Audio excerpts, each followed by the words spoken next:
সে আমাকে যা বলেছিল তা ছিল তার সেই বন্ধুর কথা, যে তাকে টাকা নিয়ে ফাঁদে ফেলেছিল। অপমান আর ক্ষতির রাগে আদিব মাথা গরম করে ফেলেছিল। সে ভাবছিল যে করেই হোক তার বন্ধু যেন শান্তিতে থাকতে না পারে। কোর্টে যাওয়া, মামলা করা, এসবের জন্য টাকা প্রয়োজন। সেই টাকা তার নেই। নিয়মতান্ত্রিক পথে শাস্তি দেওয়ার ক্ষমতাও তার নেই। তাই সে বেছে নিল অন্য এক পথ।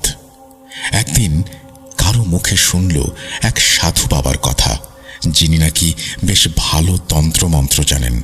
কাউকে তন্ত্র মন্ত্র বা জাদু করতে চাইলে তিনি তা করতে পারেন, আবার চাইলে কঠোর শাস্তিও পাইয়ে দিতে পারেন।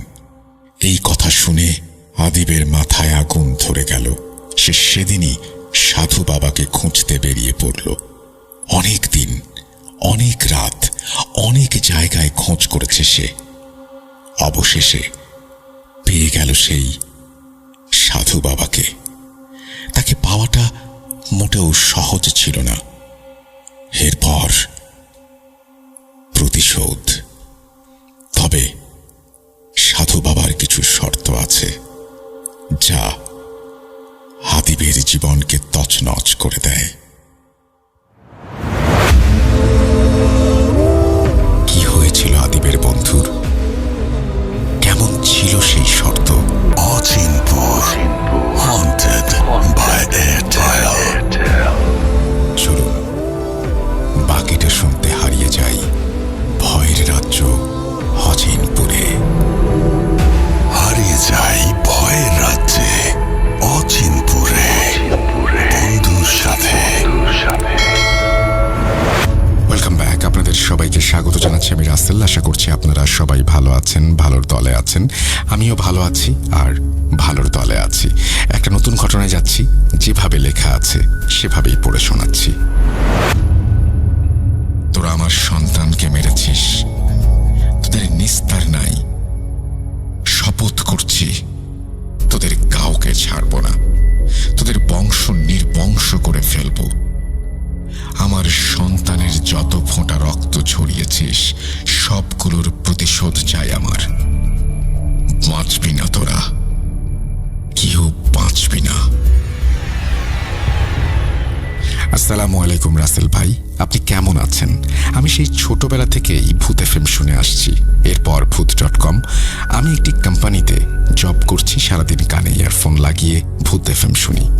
আগের ঘটনাগুলো ডাউনলোড করে আর আগে স্টোরি পাঠিয়েছিলাম, কোনো কারণে হয়তো সিলেক্টেড হয়নি, তাই আর স্টোরি লিখি না। ভাবছিলাম আমার কোথাও কোনো ভুল হচ্ছে, তাই হয়তো সিলেক্ট হয়নি। কিন্তু আজ আবার লিখতে শুরু করলাম।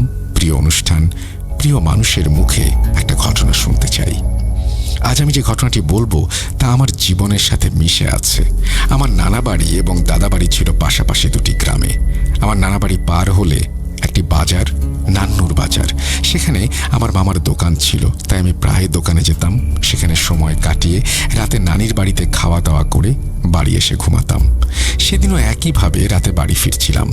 বলে রাখা ভালো, আমাদের বাড়ি যাওয়ার রাস্তাটা অটো, ভ্যান, মানুষের যাতায়াতে পরিপূর্ণ থাকতো, কিন্তু সব সময় না। রাত 10টার পর মানুষের দেখা খুব কম পাওয়া যেত। তো আমি একা রাস্তায় ফোনের টর্চ জ্বালিয়ে বাড়ি ফিরছিলাম। হঠাৎ মনে হলো কেউ আমার কানে কানে বলছে, কিরে মজা পেয়েছিস অন্যকে কষ্ট দিয়ে? আমি মনের ভুল ভেবে হাঁটা শুরু করলাম। এমন সময় ফোনের টর্চটা অফ হয়ে গেল। বুঝলাম দোকানে গেম না খেললেই ভালো হতো। ফোনের চার্জ শেষ। এদিকে চারিদিকে অন্ধকার, বিদ্যুৎ নেই। কিরে তুই একাই রাস্তায় কি করিস? চমকে উঠলাম। দীপ্ত। কিছুটা অবাক হলাম, কারণ এই সময় দীপ্তর এখানে থাকার কথা না। দীপ্ত আমার ফ্রেন্ড, পড়াশোনার জন্য ঢাকায় থাকে। আর তাছাড়া এত রাতেও এখানে। জিজ্ঞাসা করলাম, তুই এখানে? দীপ্ত জানায় ও আজ ঢাকা থেকে এসেছে। আমায় বাড়িতে খুঁজতে গিয়ে জানতে পারে আমি বাজারে, তাই ও বাজারে যাচ্ছিল। ভাবলাম ভালোই হলো। দীপ্ত বলল, চল ওই ক্লিনিকটা, ওইখানে যাই। কতদিন গ্রামে আসি না, আমিও 7-5 না ভেবে রাজি হয়ে গেলাম। দুজনে বসলাম ক্লিনিকটার পাশে। বলে রাখা ভালো, আমাদের গ্রামে ছোট একটি সরকারি ক্লিনিক আছে। এলাকার লোকেরা সেখানে টুকটাক সেবা পায়। ছোট ক্লিনিক হওয়ায় কেউ থাকে না, তাই অনেক ভৌতিক কার্যকলাপ হয় সেখানে। সেগুলো না হয় আর একদিন বলবো। দীপ্ত আর আমি বসে আছি। আমার পকেটে সিগারেট ছিল। আমি সিগারেট বের করে দীপ্তকে দিলাম, কিন্তু সে নিল না। তাই আমি সিগারেট ধরাতে যাব, এমন সময় দীপ্ত রীতিমতো চেঁচিয়ে উঠে বলল, চালাস না, কি করছিস এসব? মরবি, তোরা সবাই মরবি। তোরা আমার সন্তানকে মেরেছিস, তোদের নিস্তার নেই। দীপ্তর হঠাৎ এমন আচরণে আমি ভয়ে পিছিয়ে আসি। দেখতে দেখতে আমার সামনে থাকা আমার বন্ধুরূপী সেই অশরীরী ধীরে ধীরে একটি সাপে পরিণত হতে থাকে। তার চোখে রাজ্যের ক্ষোভ।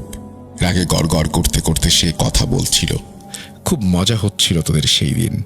আমার সন্তানের মৃত শরীরটাকে জ্বালিয়ে দিয়েছিলি, আজ তোকে কে বাঁচাবে? আমি ভয়ে কাঠ হয়ে দাঁড়িয়ে আছি। মুখ দিয়ে কোনো আওয়াজ বেরোচ্ছে না, কোনো দোয়া আমার মুখে আসছে না। এমন সময় একটি অটো রাস্তা দিয়ে আমাকে পাশ কাটিয়ে চলে যায়। আমার হুঁশ ফিরে আসে। আমি এক দৌড়ে সেখান থেকে বাড়িতে চলে আসি। কাউকে কিছু বলতে পারিনি। তার আগেই আমি সেন্সলেস হয়ে যাই। আমার যখন হুঁশ আসলো, আমি দেখি আমি আমার এক নানার বাড়িতে শুয়ে আছি। আমার সাথে আমার মামা, আমার আব্বু আম্মু আর সেই নানা। একজন কবিরাজ, তাকেও আমি চিনি, আমাদের এলাকারই কবিরাজ। আমাকে প্রশ্ন করলো, কি হয়েছিল তোর? এরপর আমি সব ঘটনা খুলে বলি। তা শুনে সবার মুখে চিন্তার ভাঁজ পড়ে যায়। আমার নানা বলে উঠল, তোকেও? পরে আমি যা জানতে পারি তা শুনে আমার ভয়ে হাত পা ঠান্ডা হয়ে যায়। বলছেন আমার নানা, তোর নানি একদিন রান্নাঘরে সাপ সাপ বলে চিৎকার করতে থাকে। আমি লাঠি নিয়ে ছুটে যাই, দেখি ওখানে কিছু নেই। তোর নানির মনের ভুল ভেবে তাকে বুঝাই। সেদিন রাতে নামাজ পড়তে যাওয়ার সময় আমি দেখি রাস্তার মাঝামাঝি একটি বিশাল সাপ শুয়ে আছে। আমি লাইটের আলো ফেলতেই সাপটি চলে যায়। নামাজ শেষ করে যখন বাড়ি আসি, বাড়ির দরজার সামনে ওই সাপটিকে ফনা তুলে বসে থাকতে দেখে আমি তাড়াতাড়ি একটি লাঠি নিয়ে এগিয়ে যাই। কিন্তু আমার আসার শব্দ পেয়ে সাপটি আমার দিকে তাকিয়ে আবার সেখান থেকে চলে যায়। আমার চিৎকার শুনে আশেপাশের লোকজন এলে আমি সব ঘটনা খুলে বলি এবং সাপটা যেদিকে গিয়েছে সেদিকে খুঁজতে থাকি লাঠি নিয়ে, কিন্তু সাপটাকে আর পাই না। ওই দিন থেকে আমার পরিবারের সবাই সাপ দেখতে পায়, এমনকি এলাকার মানুষজনও রাতে আমার বাড়ির দরজায় নাকি সাপটিকে দেখতে পায়। একদিন তো ছোট মামা পুকুরে গোসল করতে গেলে তার পা কেউ টেনে ধরে, সেই কাহিনী তো তুই জানিস। নানার এই কথা বলার কারণ, সেদিন আমিও ছিলাম মামার সাথে পুকুরে। আমরা পরে ধরাধরি করে মামাকে ওপরে ওঠাই। যাই হোক, আমার নানা বলছেন, পরে তোর মামার মুখে জানতে পারি ওর পায়ে সাপের মতো কিছু একটা পেঁচিয়ে ধরেছিল, যার কারণে সে ওপরে উঠতে পারছিল না। ওই দিন রাতে ওর প্রচণ্ড জ্বর আসে। ডাক্তার দেখাচ্ছিলাম, কিন্তু কোনো লাভ হচ্ছিল না। ইমাম সাহেবের কাছ থেকে তাবিজ নিয়ে এসে পরিয়ে দিলে জ্বর আস্তে আস্তে কমতে থাকে, কিন্তু সে কেমন যেন হয়ে যায়। কারোর সঙ্গে কথা বলে না, খাওয়া দাওয়া একদম বন্ধ। এরপর থেকে প্রায় বাড়িতে হাঁস মুরগির ছেঁড়া শরীর পাওয়া যায়। ব্যাপারটা সবাই জানে শেয়াল বা কুকুর করেছে। বাড়ির দরজা লাগানো থাকলেও এমনটা ঘটতেই থাকে। একদিন তোর নানি তোর ছোট মামাকে তার পোষা বেড়ালের সাথে বসে থাকতে দেখতে পান। তিনি মনে মনে খুশি হন এই ভেবে যে ছেলে আবার স্বাভাবিক হচ্ছে। এরপর তিনি তার কাজ গোছাতে থাকেন।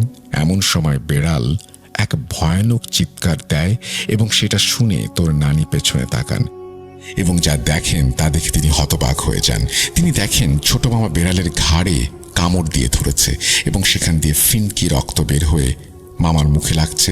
মামা সেগুলো খাচ্ছে। নানি চিৎকার দেন। তার চিৎকার শুনে সবাই এসে দেখে মামা ওখানে আছেন এবং মামাকে ধরাধরি করে তার রুমে নিয়ে যাওয়া হয় এবং কবিরাজকে ডাকা হয়। এরপর আমার আম্মু খবর পান কবিরাজ এসেছে তার চাচার বাড়িতে, তাই তিনি আমাকে নিয়ে আসেন কবিরাজের কাছে। কবিরাজ কাকু বলেন, হযরতের পরিবারে এমন হচ্ছে বুঝলাম, কিন্তু তুই কেন? আমার নানার নাম হযরত আলী।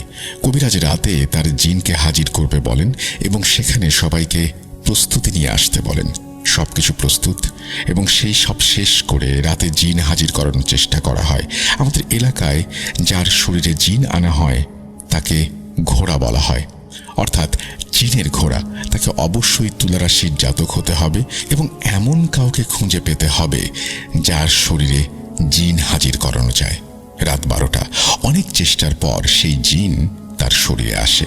কবিরাজ তাকে কিছু বলার আগেই সে বলতে শুরু করে, কিরে হান্নান, তোর বউ মাংস রান্না করেছে, অনেক ঘ্রাণ। তা তুই বাড়িতে যা, এদের বাঁচাতে পারবি না। যা যা, বাড়িতে যা। কবিরাজ বলেন, আমার কথা তোর ভাবা লাগবে না, আগে বল তুই কে?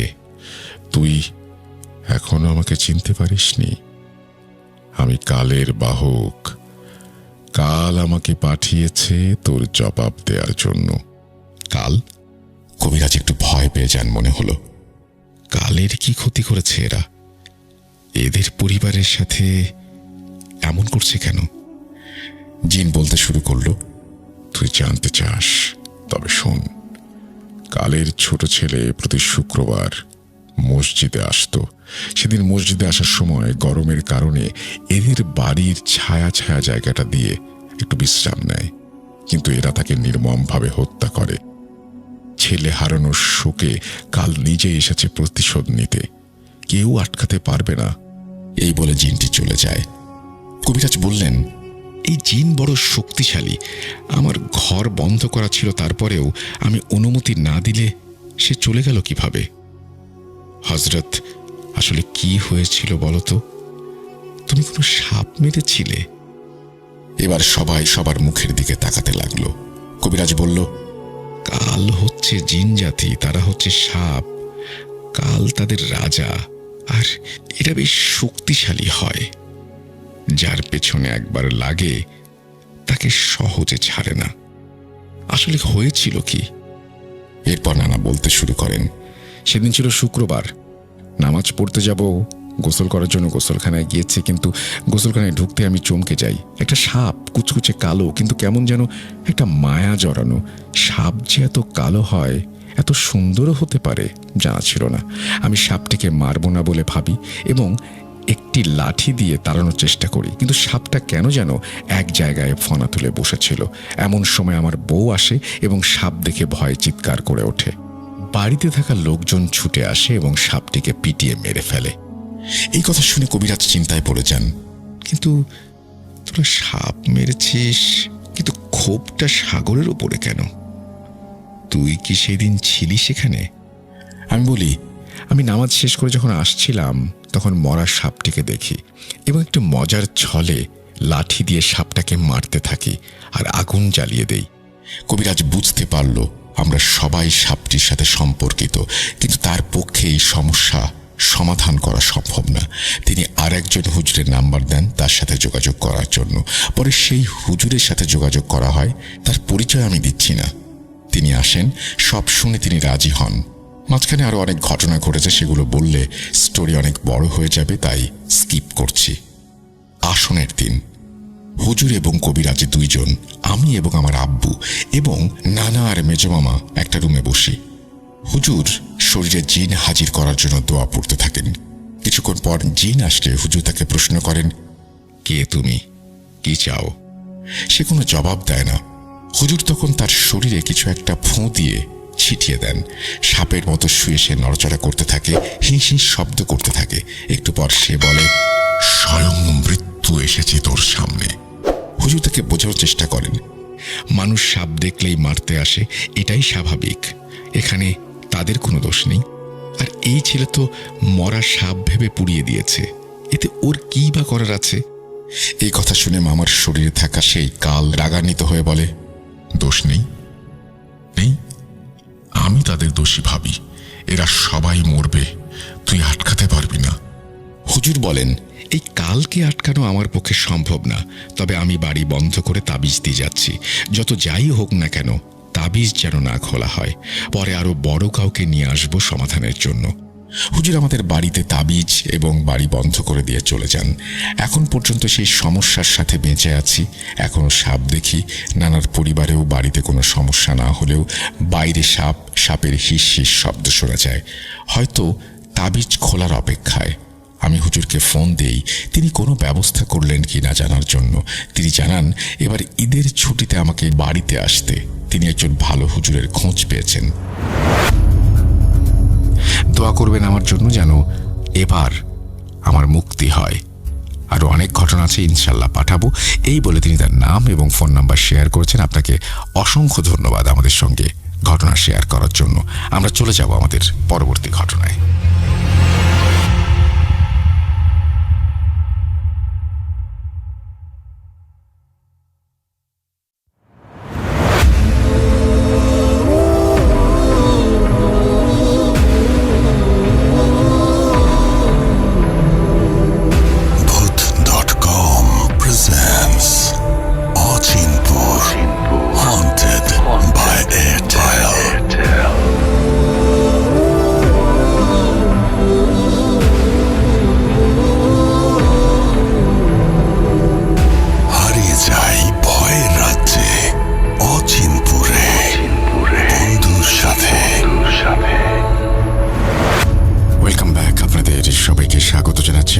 আশা করছি আপনারা সবাই ভালো আছেন এবং ভালোর তলে আছেন।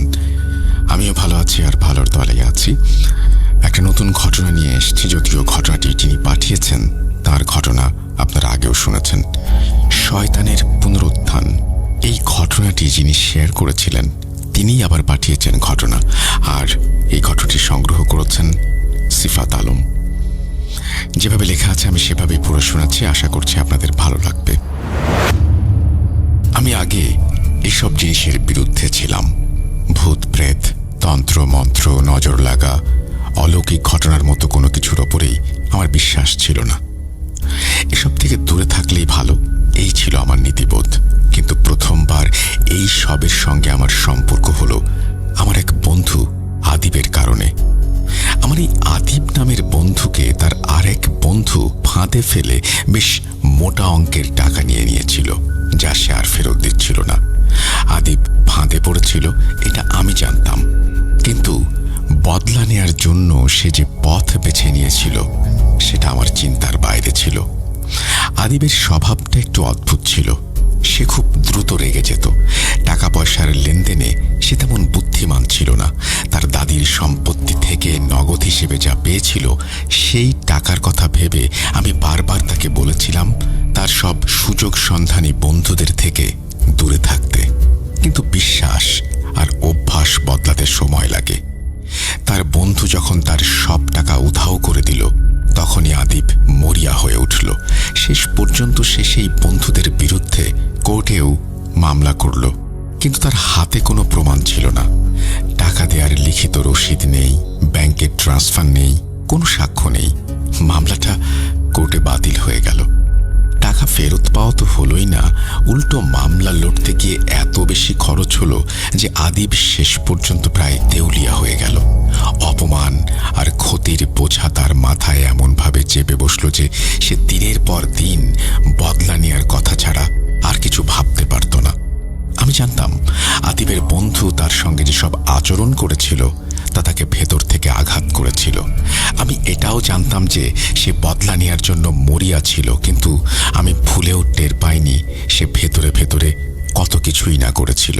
আমি তখনও জানতাম না যে সে কোনো সাধু বাবা বা সাধু বাবার মতো কারো কাছে গিয়েছিল।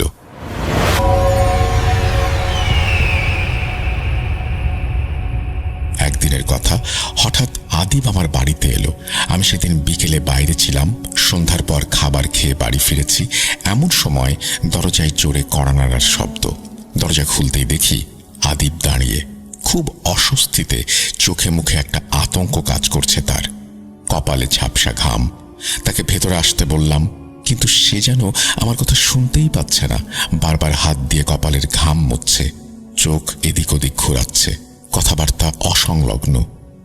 কিছুক্ষণ পর সে নিজে থেকেই বলতে শুরু করলো, ধীরে ধীরে, ভাঙা স্বরে, যেন গলার ভেতর থেকে শব্দগুলো জোরপূর্বক টেনে বের করে আনছে। সে বলল, ভাই, আমি খুব বড় একটা জটিলতায় পড়ে গেছি। নিজের অজান্তেই অনেক অদ্ভুত কাজ করে ফেলেছি। এখন এগুলো থেকে বের হওয়ার কোনো রাস্তাও চোখে পড়ছে না। তুই জানিস, সাধু বাবা আমার কথা শোনে না।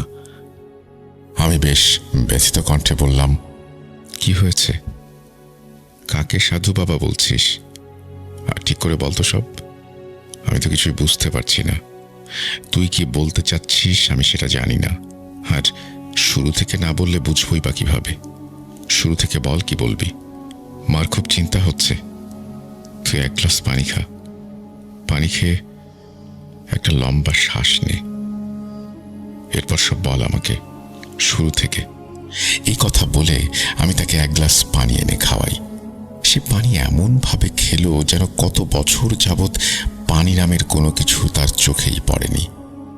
তাকে দেখে আমি স্পষ্ট বুঝতে পারছিলাম সে খুব ক্লান্ত আর চিন্তিত ছিল। তার উপর দ্রুত কথা বলছিল সে, অসংলগ্ন কথাবার্তা। আমি কিছুই বুঝতে পারছিলাম না তার সঙ্গে আসলে কি ঘটেছে, কেন এমন করছে, বুঝতে হিমশিম খাচ্ছিলাম। পরে সে শান্ত হয়ে ধীরে ধীরে পুরো ঘটনাটা বলল। আর তখনই আমি প্রথমবার যেই নামটা শুনলাম, সাধু বাবা। হ্যাঁ, সাধু বাবা। সে আমাকে যা বলেছিল তা ছিল তার সেই বন্ধুর কথা, যে তাকে টাকা নিয়ে ফাঁদে ফেলেছিল। অপমান আর ক্ষতির কারণে আদিপ মাথা গরম করে ফেলেছিল। সে ভেবেছিল যে করেই হোক তার বন্ধু যেন শান্তিতে থাকতে না পারে। কোর্টে যাওয়া, আবার মামলা করা, এসবের জন্য তার টাকা ছিল না। নিয়মতান্ত্রিক পথে শাস্তি দেওয়ার ক্ষমতাও নেই, তাই সে বেছে নিল অন্য পথ। একদিন কারো মুখে শুনল এক সাধু বাবার কথা, যিনি নাকি বেশ ভালো তন্ত্রমন্ত্র জানেন। কারো ওপর তন্ত্রমন্ত্র বা জাদু করা থাকলে নাকি তিনি সেসবও ঠিক করে দিতে পারেন, আবার চাইলে কঠোর শাস্তিও পাইয়ে দিতে পারেন। এই কথা শুনে আদিবের মাথায় আগুন জ্বলে উঠল। সে সেদিনই সাধু বাবাকে খুঁজতে বেরিয়ে পড়ল। অনেক দিন, অনেক রাত, অনেক জায়গায় খোঁজ করেছে সে। অবশেষে তাকে পায় আদিব। তাকে পাওয়াটা মোটেও সহজ ছিল না, কিন্তু আদিব এই কঠিন কাজ করতে সক্ষম হয় শুধুমাত্র ক্রোধের কারণে। প্রথমে তার কাছে বিষয়টা যতটা সহজ মনে হয়েছিল, বাস্তবে সেটা ততটা সহজ ছিল না। তন্ত্রমন্ত্রের জগৎটা বিপজ্জনক। এখানে প্রতিটা কাজের একটা চরম মূল্য থাকে। কখনো সেই দাম টাকা দিয়ে চুকানো যায় না, কখনো শরীর দিয়ে, কখনো আত্মা দিয়ে, কখনো কোনো প্রিয় কিছুর বিনিময়ে। একবার মূল্য মিটিয়ে দিলে কাজ সহজ হয়ে যায়। সাধু বাবাও আদিবকে তার কাজের মূল্য বলেছিলেন। রাগের মাথায় আদিব রাজি হয়ে গিয়েছিল। সে বলেছিল ওর বন্ধুকে এমনভাবে শায়েস্তা করতে হবে যাতে সারা জীবনে তার শিক্ষা হয়ে যায়। সাধু বাবা তার কথা শুনে নিজের পাষণ্ড হাসিটা হেসে বললেন, তোর কাজ আমি করে দিতেই পারি। আসলে কাজটা করাই যায় না, আমার কোনো আপত্তি নেই। তবে এই কাজের পথ কিন্তু কঠোর। তোর নিজেরই অনেকটা কাজ করতে হবে, না হলে ফল মিলবে না। আর যা বলবো সেটাই করতে হবে। ভেবে দেখ কি করবি। যদি আমার কথা মেনে কাজ করিস তবে আমাকে বল, আমি তোর কাছে হাত দেব। নইলে শুধু শুধু আমার সময় নষ্ট করিস না। আদিব উভয় সংকটে পড়েছিল। কাজ করালে কি হতে পারে ভাবছিল, আবার সাধু বাবা কড়া ভাষায় বলেছে যদি তার সময় নষ্ট হয় তবে তারও শাস্তি হবে। আসলে সাধু বাবা কৌশলে তাকে বাধ্যই করেছিল তাকে দিয়ে কাজ করাতে। এর পেছনে নিশ্চয়ই তার বড় কোনো উদ্দেশ্য ছিল। আদিব সেখান থেকে বের হয়ে ভাবছিল তন্ত্রমন্ত্র মানে হয়তো লেবু, ধূপ, আগরবাতি, মাটির তাবিজ, লাল ঘুড়ি, কালো গুড়ের মালা, এসব দিয়ে কোনো কিছুর উপাসনা করা। সাধু বাবা হয়তো বলবে নির্দিষ্ট সময়ে নির্দিষ্ট জায়গায় গিয়ে কিছু কেটে ফেলতে, কিছু বেঁধে দিতে, কিছু নিয়ে আসতে, আর তারপরই কাজ হয়ে যাবে। আর এমন কি করাই যায়। এই কথা ভেবে আদিব 5-10 মিনিট পর আবার সাধু বাবার ঘরে প্রবেশ করে। সাধু বাবাকে সে কাজ করে দেওয়ার জন্য অনুরোধ করে। তার কথা শুনে সাধু বাবা মুচকি হেসে বললেন, সাব্বাস বেটা, তুই বাঘের বাচ্চা। তোকে কি কি করতে হবে এবার শোন। সাধু বাবা তাকে তার কাজ বুঝিয়ে দেয়। সে খুব সহজেই আদিবের কাজ বুঝিয়ে দিচ্ছিল, কিন্তু সাধু বাবার কথা শুনে আদিব নির্বাক। বাবা একটা ছোট বোতল এগিয়ে দিয়ে বলল, শোন বেটা, 1 মাসের মধ্যে যে কোনো শিশুর মৃত্যু হয়েছে এমন একটি কবর খুঁজে বের কর। অমাবস্যার রাতে সেই কবর খুঁড়ে লাশ বের করবি। তারপর এই বোতল থেকে কয়েক ফোঁটা পানি তার ঠোঁটে ছিটিয়ে দিবি। পানি পড়লেই শিশুটা দুটো চোখ খুলে তাকাবে। ঠিক সেই মুহূর্তে আরেকটি বোতল থেকে, যেখানে দুধ থাকবে, মাত্র একটি ফোঁটা তার ঠোঁটে পড়তে হবে। সবটা করবি কোনো প্রকার ভুল ছাড়া। শিশুটার চোখ খোলা থাকবে মাত্র 15 মিনিট, তারপর আবার বন্ধ হয়ে যাবে। কাজ শেষ হলে মরদেহ আবার আগের জায়গায় দাফন করবি। মাটি সমান করে আসবি, চিহ্ন মুছে ফেলবি। কেউ যেন কিছু বুঝতে না পারে। বাড়ি ফেরার সময় একদম পিছনে ফিরে তাকাবি না, বুঝেছিস? কিরে, পারবি? বল। সাধু বাবা সহজভাবে কথাগুলো বললেও তার এসব কথা শুনে আদিবের গা কাঁপছিল। তবু সে সব করেছে।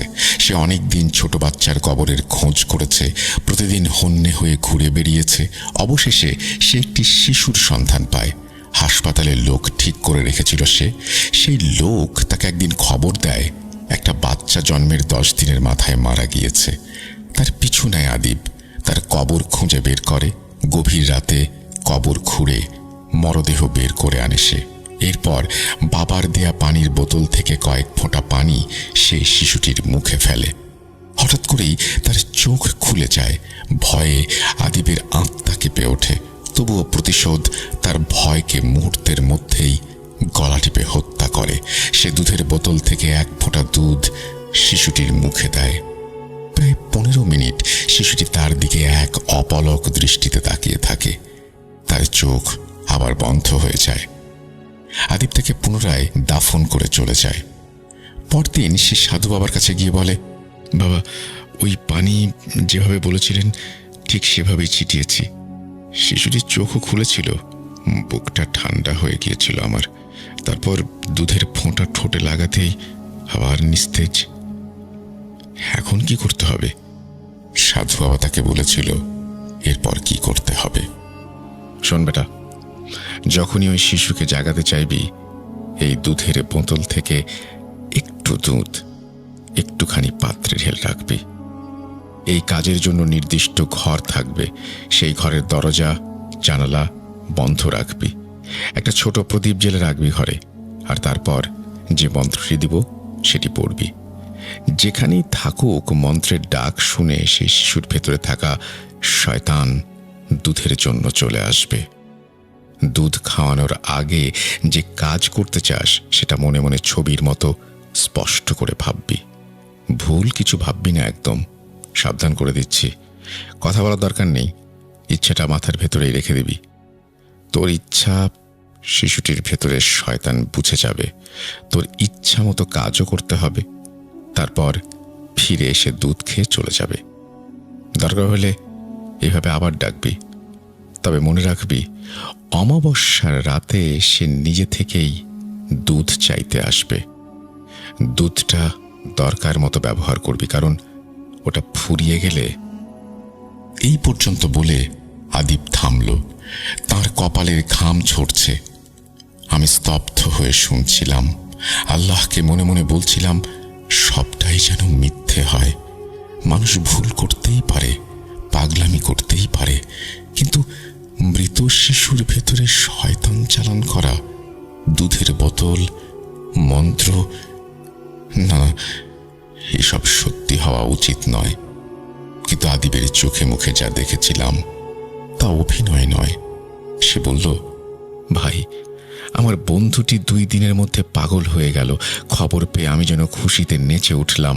মনে হলো ন্যায় বিচার হয়েছে, কিন্তু বুঝিনি যে আমার হাতে কি ভয়ঙ্কর শক্তি এসে গেছে। এখন আমাকে কিছু করতে হয় না, ওই শয়তানটাই সব করে দেয়। আমি যা ভাবি তাই হয়। আমি চেয়েছিলাম আমার সেই ঠকবাজ বন্ধু যেন পাগল হয়ে রাস্তায় রাস্তায় ঘোরে, সেটাই হলো। আমি জিজ্ঞেস করলাম, কি বলছিস তুই এসব? আমাকে বল, এসব সত্যি না। আমি এসব মেনে নিতে পারছি না। আমার কথা শুনে তার নজর মাটির দিকে গেল। আমি বুঝতে পারলাম সে অনুতপ্ত, তাই নিজেকে একটু সামাল দিলাম আর বললাম, আচ্ছা, তারপর কি? তারপর সে বলল, আমি দুধের বোতলটাকে খুব নিরাপদ জায়গায় লুকিয়ে রাখলাম। রাতের বেলা পাত্রে দুধ রেখে মন্ত্র পড়তাম। সে আসতো, কাজ করত, ফিরে এসে দুধ খেত। আমি দূর থেকে দেখতাম। দুধ শেষে পাত্রে ভেজা মাটির হাতের ছোট ছোট ছোপ থাকত। মেঝেতে ক্ষীণ কাদা, দুধের গন্ধ মিশে থাকত। এভাবেই সব দিব্যি চলছিল। কিন্তু এক রাতে সব বদলে গেল। সেটা ছিল অমাবস্যা। আমি ক্লান্ত ছিলাম, ঘুমিয়ে পড়লাম। মাঝরাতে কারো হাসির অদ্ভুত শব্দে ঘুম ভাঙল। দেখি বিছানায় পায়ের কাছে বসে আছে শিশুটি। শিশুটি বললে ভুল হবে, সে কোনো শিশু নয়, সাক্ষাৎ শয়তান। শরীরটা শিশুর হলেও তার ভেতর বাস করছে এক ভয়াবহ জীব। পুরো ঘরের দেয়ালে ছোট ছোট হাত আর পায়ের ছাপ ভেসে ওঠে, যা আগুনের শিখার মতো জ্বলে ওঠে, কয়েক সেকেন্ডের মাঝে মিলিয়ে যায়। সে যেখানেই হাত পা রাখছে সেখানেই এমন হচ্ছে। কিন্তু তার হাত ঠান্ডা। আমি টের পেলাম তার ঠান্ডা হাত দুটো আমার গলায় ছুঁইয়ে দিচ্ছে। মুখটা হাসি হাসি, এক চোখ বেরিয়ে এসেছে। আমি চিৎকার করে বিছানা থেকে সরে গেলাম। তাড়াহুড়ো করে লুকিয়ে রাখা দুধের বোতলটা আনতে গেলাম। খুব কষ্টে বোতলটা বের করে পাশে রাখা একটা বাটিতে দ্রুত দুধ ঢাললাম। কিন্তু চোখ বারবার সেই শিশুরূপী শয়তানটার দিকে চলে যাচ্ছিল। একসময় সে মাথা তুলে আমার দিকে তাকালো। ভয় আমি পেছনে সরে গেলাম। ঠিক সেই সময় ভয়ে আমার হাত থেকে দুধের বোতলটা পড়ে ভেঙে গেল। মেঝেতে দুধ ছড়িয়ে পড়ল। আমি দৌড়ে বাড়ির বাইরে চলে গেলাম। অনেকক্ষণ কাঁপতে কাঁপতে বাড়ির বাইরে দাঁড়িয়েছিলাম। প্রায় 1 ঘন্টা পর সাহস করে ঘরে ফিরে দেখি সেখানে কেউ নেই। পাত্রটা খালি। মেঝেতে ছোট ছোট হাতের ছাপ, পাত্রের কিনারায় ভেজা হাতের দাগ। কিন্তু বোতলটা ভেঙে গেছে। কাঁচের ফাঁকে সামান্য দুধ বেঁচে ছিল, বাকি সব শুকিয়ে গেছে। সেইটুকু সাবধানে আরেকটা ছোট বোতলে ঢেলে রাখলাম। এখন দুধ খুব কম, সর্বোচ্চ একবারই তাকে দুধ খাওয়াতে পারবো। তারপর যদি দিতে না পারি তাহলে কি হবে জানি না। সাধু বাবা কি হবে তা আমায় বলেনি। সে বলতে গিয়েও থেমে গিয়েছিল। ভাই, আমি তার মুখে অদ্ভুত শয়তানি হাসি দেখেছিলাম সেই সময়। এখন জানি না কি হবে। তার কথা শুনে আমি ভেতরে ভেতরে আতঙ্কিত হয়ে পড়লাম। ভাবছিলাম যে করেই হোক এই ঝামেলা থেকে তাকে বের করে আনতেই হবে। আমরা আলোচনা করতে করতে ঠিক করলাম সাধু বাবার কাছে আবার যাই। আমরা দিনক্ষণ ঠিক করতে লাগলাম।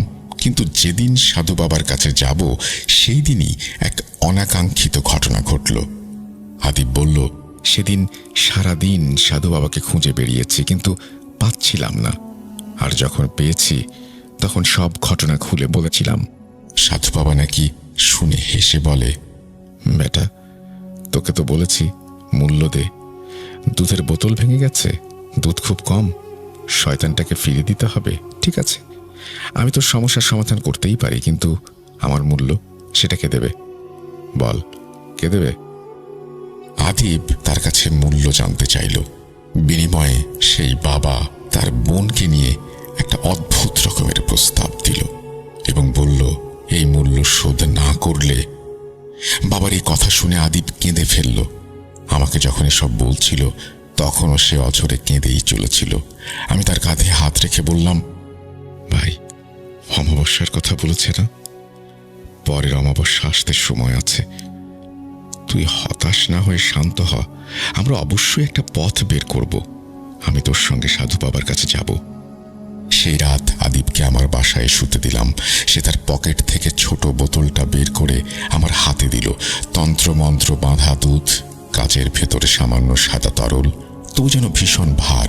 আমি দুধের দিকে তাকিয়ে দ্বিধায় পড়লাম। মনে হচ্ছিল তার কথাগুলো সত্যি। এখানে কোনো শয়তানকে বাঁধা আছে। তবু আমি সারা রাত ভাবলাম, সত্যি কি সাধু বাবা তাকে এমন কোনো মন্ত্র দিয়েছেন, নাকি ধোঁকা দিয়ে কাজ করিয়েছেন? যদি সবটাই ধোঁকা হয় তাহলে ভয়ের কিছু নেই, কিন্তু যদি সত্যিই ওই শিশুটি থেকে থাকে তাহলে বিপদ আদিবের ঘাড়ে চড়ে বসেছে। পরদিন সকালে আমরা দুজন সাধু বাবার ঘরে গেলাম। তার বাড়ির পেছন নির্জন এক জায়গায় তিনি বসেন। বাতাসে কেমন যেন একটা গুমোট গন্ধ, আগরবাতি, কাঠ, পুরনো কাপড় জ্বালানোর ধোঁয়া। আমরা পৌঁছে ভেতরে ঢুকতেই তিনি বসে থাকা লোকজনদের বাইরে যেতে ইশারা দিলেন। সবাই উঠে গেল। আমাদের বসতে বলল সে। আদিব আমাকে পরিচয় করিয়ে দিল। আমাকে দেখে সে অদ্ভুতভাবে হাসল। তার হাসিতে যেন ছলনা লুকিয়েছিল, যার ঝলক আমি তার চোখে দেখেছি। তার মুখে ঘন দাড়ি, চোখ কালচে। তারপর আদিবকে দেখেই বলল, কেমন আছিস তুই? আমার মূল্য নিয়ে কি ভাবলি? দিবি তো? কিরে, চুপ করে আছিস কেন? আমি স্পষ্ট বুঝলাম তার কথায় রাগের ঝলক দেখা যাচ্ছে।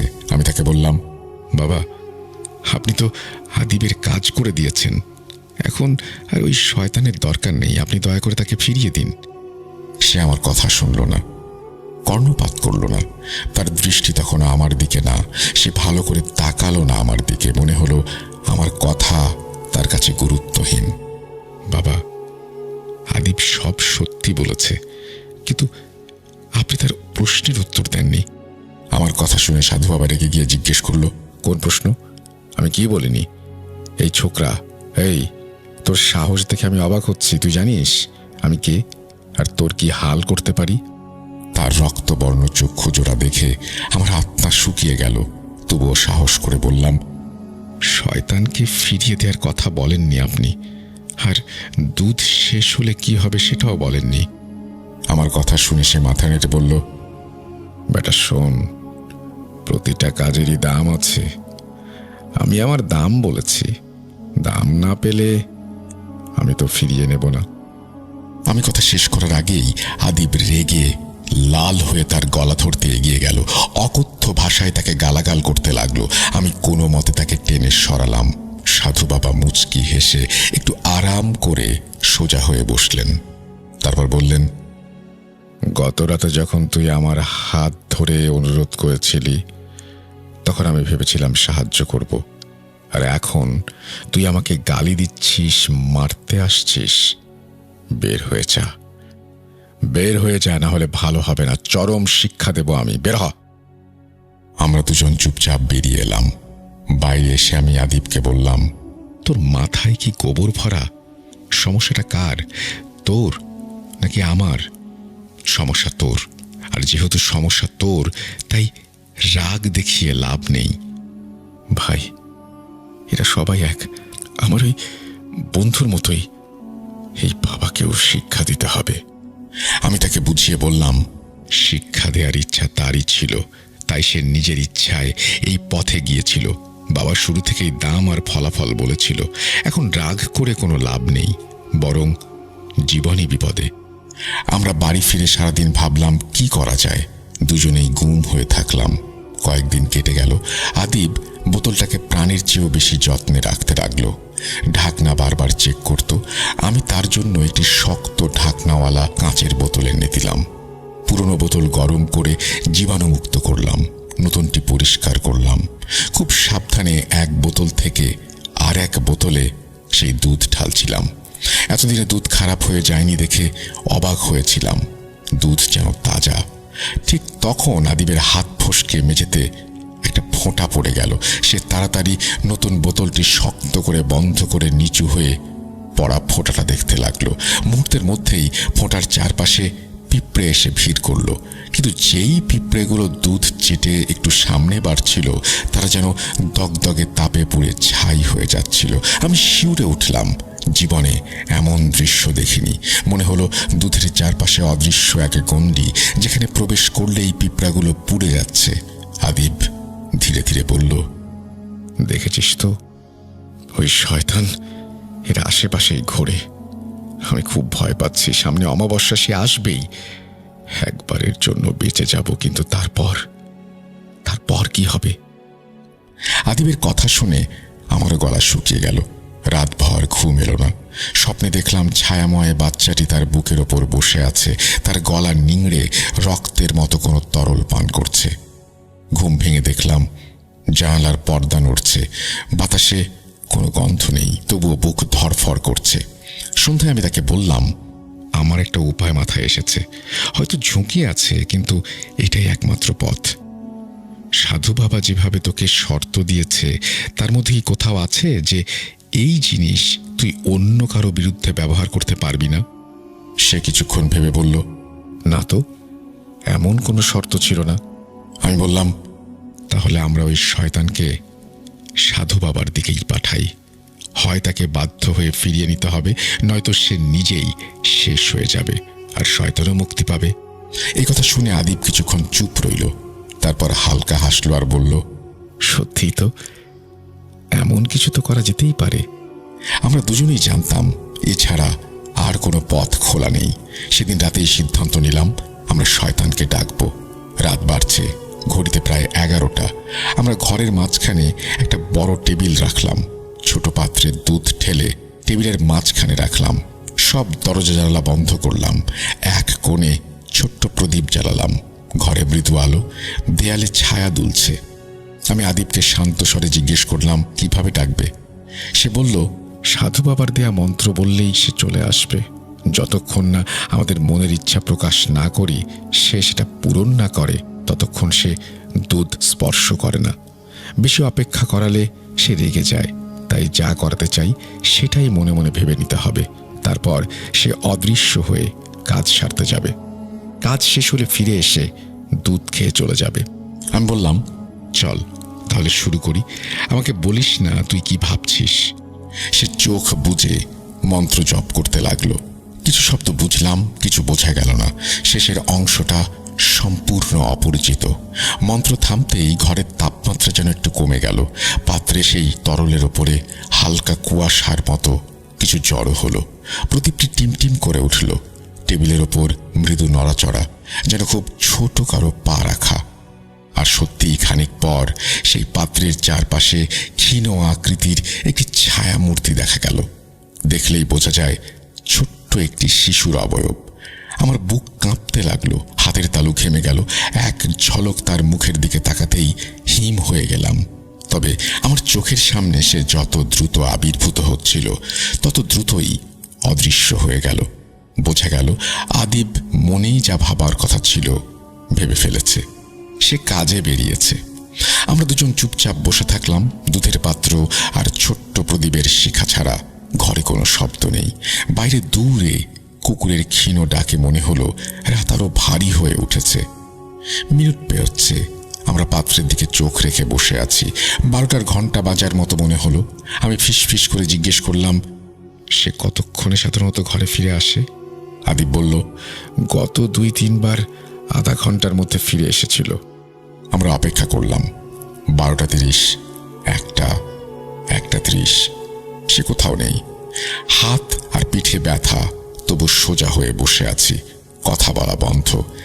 1:30, তারপর 3টা। হঠাৎ দেখি পাত্রে দুধের রং বদলে যাচ্ছে, নষ্ট হয়ে যাচ্ছে। পচা গন্ধ পুরো ঘরে ছড়িয়ে পড়ছে। আমরা কেউ নড়লাম না। মনে হলো কিছু একটা ভয়ঙ্কর ঘটছে। মনে হলো সাধু বাবা হয়তো কোনো বাধা দিয়েছিল, হয়তো তিনি আর জীবিত নেই। আর সবচেয়ে বড় ভয় ছিল, যদি শিশুটির আত্মা আবারও ফিরে আসে এবং এবার যদি এসে দেখে যে সে যে কারণে এসেছে তার নেই বা নষ্ট হয়ে গেছে, তখন কি হবে? আমরা সেই পাত্রের দিকে তাকিয়ে থাকলাম। 3:30, 4টা, সে ফিরল না। আতিফ বলল, এর আগে কখনো এত দেরি করেনি। আমার ভেতর আশার আলো জ্বলে উঠল। হয়তো সাধু বাবা শেষ হয়ে গেছে, তার সঙ্গে সেও নিঃশেষ। সকাল 6:30 বাজতেই আমরা প্রদীপ নিভিয়ে জানালা দরজা খুললাম। নষ্ট সেই তরল পদার্থ স্পর্শ করলাম না। সিদ্ধান্ত নিলাম সরাসরি সাধু বাবার বাড়িতে যাই। দরজা বন্ধ করে বেরিয়ে পড়লাম। তার ডেরার সামনে পৌঁছেই দেখি ভিড়। অচেনা কিছু মানুষ, কয়েকজন যেন তাকে চিনত। পুলিশও আছে। আমি আদিবকে পেছনে থাকতে বললাম, নিজে ভিড় ঠেলে সামনে গেলাম। পুলিশ লাশের রিপোর্ট লিখছে। একটি কাপড়ে ঢাকা দেহ। এক ব্যক্তি বলছে, আমি এই বাড়িতেই থাকি। ওই বাবা একা ঘুমাতেন। গতরাতে হঠাৎ জোরে চিৎকার শুনে আমি দৌড়ে যাই। গিয়ে দেখি তিনি মাটিতে পড়ে আছেন নিথর। পুলিশ কাপড় সরিয়ে জিজ্ঞেস করলো, এ কি সেই সাধু বাবা? লোকটি বলল, হ্যাঁ, আমিও দেখেছি। কাপড় সরিয়ে তার মুখ দেখে আমার বুক কেঁপে উঠল। তার মুখের চামড়া জায়গায় জায়গায় ঝুলছে, এক চোখ নেই। সেই জায়গায় যেন কালো গর্ত, মাটিতে লালচে ভেজা দাগ। স্পষ্ট বোঝা গেল শিশুটির শয়তান তাকে আক্রমণ করেছে। আমি পেছনে সরে গিয়ে দীর্ঘশ্বাস ফেললাম। মনে হলো সাধু বাবা শেষ। আদিবের গলায় যেন হালকা স্বস্তি, কিন্তু ভয়ের ছায়া তখনও কাটেনি। মনে পড়ল অমাবস্যা মানেই দুধের খিদে। যদি সে ফিরে আসে, আর যদি কিছু দিতে না পারি। আমরা বাড়ি ফিরে এলাম। ঘর খোলা, বাতাস বদলে গেছে। পাত্রে আগের সেই নষ্ট দুধটাও যেন আরো ঘন আর তীব্র গন্ধে ভরা। তবে সেই রাত কেটেছে নিরাপদে। পরের অমাবস্যার রাত এলো। আমরা দুজনেই সেদিন দিনভর অস্থির ছিলাম। বিকেলে সূর্য ডোবার সঙ্গে সঙ্গে ঘরে নীরবতা নেমে এলো। জানালায় মশারি টাঙানো, দরজা বন্ধ, আলো কম। পাত্রে কোনো তরল নেই। শয়তান এলেও তাকে দেয়ার মতো আর কোনো কিছু অবশিষ্ট নেই। বোতলে যে সামান্য দুধ ছিল, আমরা সেটা সযত্নে রেখেছিলাম, কারণ সেটুকুই আদিবের শেষ আশ্রয়। সেই রাত্রে আমরা অপেক্ষা করলাম। কণ্ঠে কোনো সুর নেই, ঠোঁটে কোনো মন্ত্র নেই, বুকে শুধু ধুকপুক। কিন্তু আশ্চর্য, সারা রাত কোনো শব্দ হলো না। দরজার ফাঁক দিয়ে কেউ উঁকি দিল না। বিছানায় পায়ের কাছে কোনো ছায়া বসে রইল না। মেঝেতে ছোট হাতের কাদা পড়ল না। ভোরের আজানের পর আমরা একে অন্যের দিকে তাকালাম। চোখে একদানা পানি, কাঁধে চাপ, যেন কোনো ভার নামল। তারপর আরো একটি অমাবস্যা পার হলো, তবুও কিছু ঘটল না। আমরা বুঝলাম, যাই ঘটুক, সাধু বাবার সঙ্গে সেই শিশুটির শয়তানের সংযোগও শেষ হয়ে গেছে, অথবা যে উদ্দেশ্যে তাকে ডাকা হয়েছিল সেটা শেষ। এখানে যদি ঘটনা শেষ হতো, তবে হয়তো আপনারাও বলতেন এটা তো সব কুসংস্কার। কিন্তু আমি যখন সেই রাতগুলোর কথা স্মরণ করি, তখন মনে পড়ে যায় প্রতিটি ঘ্রাণ, প্রতিটি শব্দ, প্রতিটি ছায়া। আদিব এখন অনেক শান্ত। মাঝে মাঝে তার চোখে একটা শূন্যতা দেখি। সে তার কাছে ওই বোতলটা আর রাখেনি। ছোট্ট সেই কাঁচের বোতল, যে বোতলে শেষ কয়েক ফোঁটা তরল ছিল, সেটা সে নিজ হাতে ভেঙে ফেলেছে। ভাঙার আগে আমরা লম্বা সময় নিয়ে ভাবলাম, ঠিক কি করছি আমরা। তারপর নির্জন এক বিকেলে উঠোনে পুরনো সংবাদপত্র বিছিয়ে বোতলটা কাপড়ে মুড়ে পাথরের আঘাতে চূর্ণ করলাম। যে মেঝেতে ভাঙা কাঁচ আর দুধের গন্ধ লেগে থাকতো, সেই মেঝে পরে বারবার ধুয়ে মুছে ফেললাম। গাছের ডাল ঝাড়লাম, জানলার কাঁচ পাল্টালাম, পর্দা ধোয়া হলো, বিছানার বালিশ রোদে দেয়া হলো। যেন সমস্ত ঘর থেকে সেই রাতগুলোর গন্ধ মুছে ফেলতে চাই আমরা। তবু মাঝে মাঝে বাতাসে একটা অজানা শীতলতা ঢুকে পড়ে। আমরা একে অন্যের দিকে তাকাই, কোনো কথা বলি না। আদিবের সঙ্গে আমার সম্পর্ক বদলায়নি। সে এখন আগের চেয়ে অনেক ধীর, টাকা পয়সার ব্যাপারে সতর্ক। তার চোখে এক ধরনের অনুশোচনা, যা কথায় প্রকাশ করা যায় না। আমি জানি সে শয়তানকে ডেকে নিজের শত্রুকে শাস্তি দিয়েছিল, কিন্তু সেই শাস্তি তার নিজেকেও স্পর্শ করেছে। একজন মানুষ কাউকে শায়েস্তা করতে গিয়ে নিজের ভেতরের মানুষটাকেই খুঁচিয়ে আঘাত করে। আমি এখনো ভাবি, সাধু বাবার মতো লোকেরা কিভাবে মানুষের দুর্বলতাকে চিনে ফেলে। আমার কথা শুনে আপনারা ভাবতে পারেন আমি কেন এত বিস্তারিত বলছি, কেন দৃশ্য, গন্ধ, নীরবতা এসবের দৈর্ঘ্য বাড়াচ্ছি। কারণ আমি চাই না কেউ ভাবুক সবটাই কোনো গল্পকারের কল্পনা। আমি তো গল্পকার নই, আমি এক বন্ধু, যে আরেক বন্ধুর পাশে দাঁড়িয়ে একাধিক অমাবস্যা পার করেছি। জানালার কাছে বাষ্প জমতে দেখেছি, পিঁপড়াদের ছাই হয়ে যেতে দেখেছি। সেদিন সাধু বাবার ডেরায় যে গুমোট গন্ধ ছিল, এখনো মাঝে মাঝে তা আমাদের নাকে আসে। আদিব যখন সেই রাতের কথা বলতে বলতে কেঁপে উঠেছিল, আমি তার হাত ধরেছিলাম। সে বলেছিল, আমি তখন জানতাম না এসব কতটা ভয়ঙ্কর। আমি বলেছিলাম, এখন তো জানিস, সেটাই সবচেয়ে বড় শক্তি। আমরা এখন জানি একটা ছোট ভুল কিভাবে বড় অন্ধকারে পরিণত করে। আমরা জানি সেই ক্ষোভকে কিভাবে থামাতে হয়। আমরা জানি দরজা খুলে নয়, দরজা বন্ধ করে ঝড় থামাতে হয়। আমি জানি আলো জ্বালতে হলে হাতকে স্থির রাখতে হয় আর শ্বাসকে ধীর। আমি জানি রাতে কাঁপুনি পেলে ঘরের ভেতর মানুষ থাকলে মানুষটিকে ডাকতে হয়, শয়তানকে নয়। আর সেই কারণে হয়তো পরের অমাবস্যা আর তার পরের অমাবস্যায় কিছুই ঘটেনি। হয়তো শিশুটির শয়তান নিজের মতো করে মুক্তি পেয়েছে, হয়তো সাধু বাবার সঙ্গে তার বাঁধন ছিল, সেটা ছিঁড়ে গেছে। হয়তো এই দুধের শেষ ফোঁটাটিও আমাদের মন থেকে শুকিয়ে গেছে।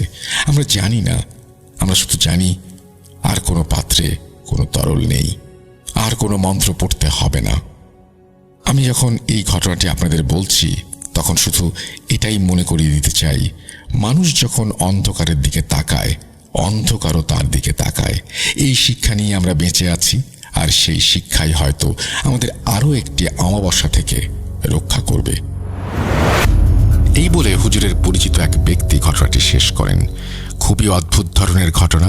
আশা করছি আপনাদের ভালো লেগেছে। এখানেই শেষ করেছেন সিফাত আলম। আপনাদের সবাইকে অসংখ্য ধন্যবাদ যারা এতক্ষণ পর্যন্ত ধৈর্য ধরে এই ঘটনাটি শুনলেন। আমরা চলে যাব আমাদের পরবর্তী ঘটনায়।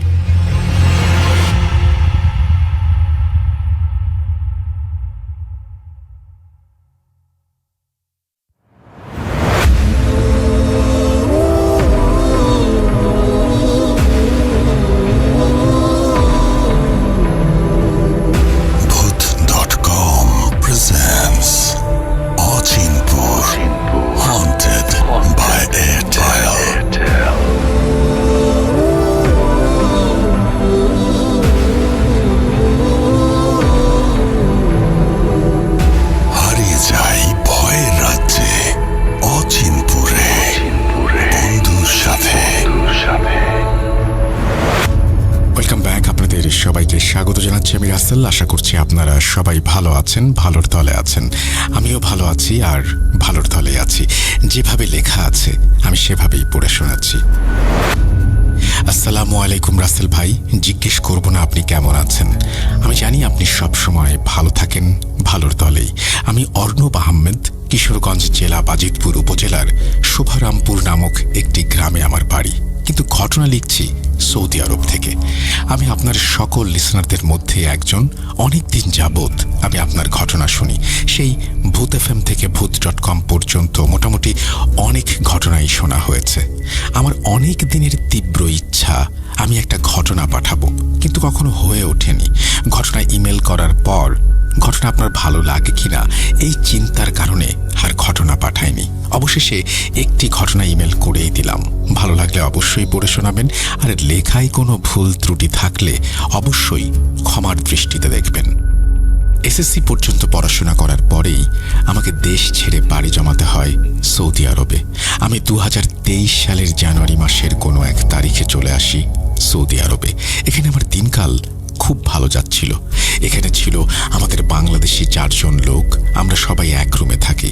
আমি প্রায় রুমের বাইরে সোফাতে বসে ব্লুটুথ লাগিয়ে ভূত.com শুনতাম। প্রতিদিনের মতো একদিন কানে ব্লুটুথ লাগিয়ে চোখ বন্ধ করে ভূত.com শুনছি। হঠাৎ রুম থেকে নাসির মামা বের হয়ে আসলো, আর এই ঘটনাটা নাসির মামার কাছ থেকেই শোনা। উনি বয়সে বড় হওয়ার কারণে ওনাকে মামা বলে সম্বোধন করি। তার বাড়ি বাংলাদেশের কোনো এক জায়গায়। হঠাৎ মামা বলে উঠলেন, কিরে, কানে ব্লুটুথ লাগিয়ে কি করছিস? সারাদিন এটা কানে রাখতে হয়? আরে মামা, ভূত.com শুনি। ভূতের ঘটনা শুনবেন আপনি? আরে রাখ, এসব ঘটনা আমার কাছেও আছে। আমি কৌতূহলী হয়ে পড়ি। আমি বললাম, সত্যি আছে এই সমস্ত ঘটনা? বলবা একটা ঘটনা? শুনবি তুই? হ্যাঁ শুনবো, বলো। দাঁড়া আসছি। ওই কথা বলে নাসির মামা চলে গেল। মিনিট 5 পরে হাতে 2টা কফির কাপ নিয়ে আসলো। কাপ 2টা টেবিলে রেখে উনিও আমার সাথে সোফায় বসলো। আমি ওনাকে বললাম, আপনার ঘটনা ভালো লাগলে অবশ্যই ভূত.com শেয়ার করব। পরে আমার মতো অনেকে আপনার ঘটনা শুনবে। সমস্যা নাই, ওইটা শেয়ার করিস তোর মতোই। বলে রাখা ভালো, আমার কাছে এমন অনেক ঘটনা আছে, কিন্তু আপনার কাছে ভালো লাগবে কিনা সেই জন্য আমি আর পাঠাই না। আমি এইখানে আপনাকে একটু বলে রাখি, যদি ঘটনা আপনার কাছে থাকে পাঠিয়ে দেবেন, এবং সিলেক্টেড হলেও পাঠাবেন, না হলেও পাঠাবেন। আমি তো সিলেক্ট করেই ফেললাম, তার মানে বুঝতেই পারছেন আপনি ভালো লেখেন। যাই হোক, আবারও ঘটনায় ফিরছি। নাসির মামা বললেন, দেখ, আমার ঘটনাটা বুঝতে তোর একটু সমস্যা হবে, কিন্তু পুরো ঘটনা শোনার পর বোঝা সহজ হয়ে যাবে। ঘটনা কি? এটা কি আপনার সাথে ঘটেছে? যার সাথে ঘটুক, এটা তোর জানার দরকার নেই। তুই ধরে নে এটা আমার সাথে ঘটেছে। বলতে শুরু করলেন নাসির মামা।